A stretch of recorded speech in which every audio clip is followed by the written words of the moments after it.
4.3 사건 행방불명 희생자 유해 발굴과 신원 확인 사업이 20년째 이어지고 있습니다.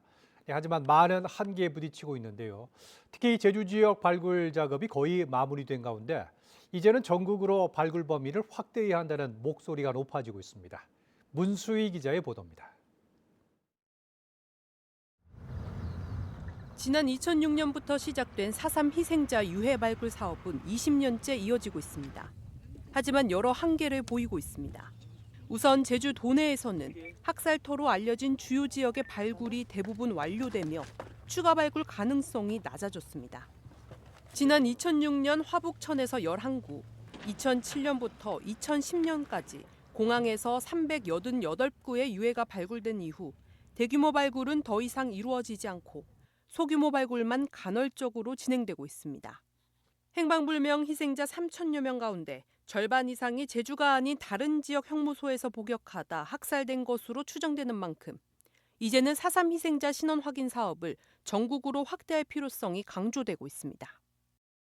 지금 도내에서는 저희가 더 이상 유해 발굴을 하기 힘들고 그리고 할 수 있는 최대치가 이제 거의 됐는데 도외를 하지 않으면 이게 가능하지 않다. 그리고 우리 희생자분들의 거의 절반 가까운 숫자가 지금 도외에서 희생된 분들이기 때문에 그렇기 때문에 이제 도외를 시작하자고 해서 제주도는 지난 2022년부터 대전과 목포, 광주 등 다른 지역에서 발굴된 유해와 4.3 유가족 체열 정보를 맞춰보는 작업을 시범적으로 추진하고 있습니다. 그 성과로 지난 2023년 대전 골령골에서 4.3 희생자 고 김한홍 씨의 신원을, 지난해에는 광주 형무소에서 고 양천종 씨의 신원을 확인할 수 있었습니다. 기적 같은 소식에 높아진 기대감도 잠시.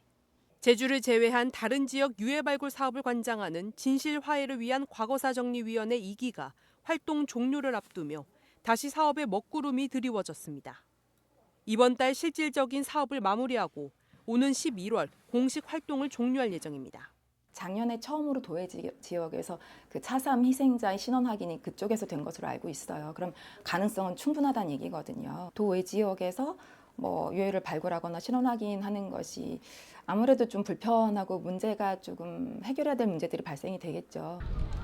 사업이 기관별로 제각각 추진되고 있고 유가족들의 체열 정보를 공유하는 데도 법적 제한이 있어 4.3 행방불명 희생자의 신원 확인 작업은 여전히 제자리 걸음입니다. 이에 따라 유해 발굴과 신원 확인을 통합적으로 관리할 기구와 제도적 보완이 필요하다는 목소리가 커지고 있습니다.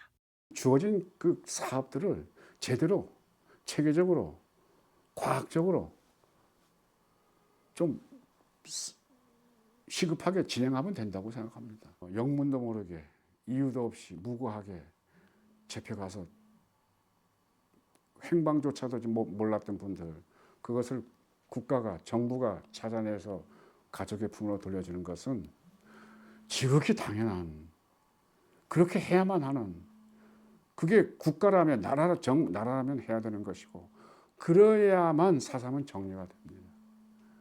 학살의 그날 이후 70여 년 세월 동안 돌아오지 못하고 있는 혼백들. 이들의 행방을 찾을 수 있는 시간은 그리 오래 남지 않았습니다. KCTV 뉴스 문수입니다.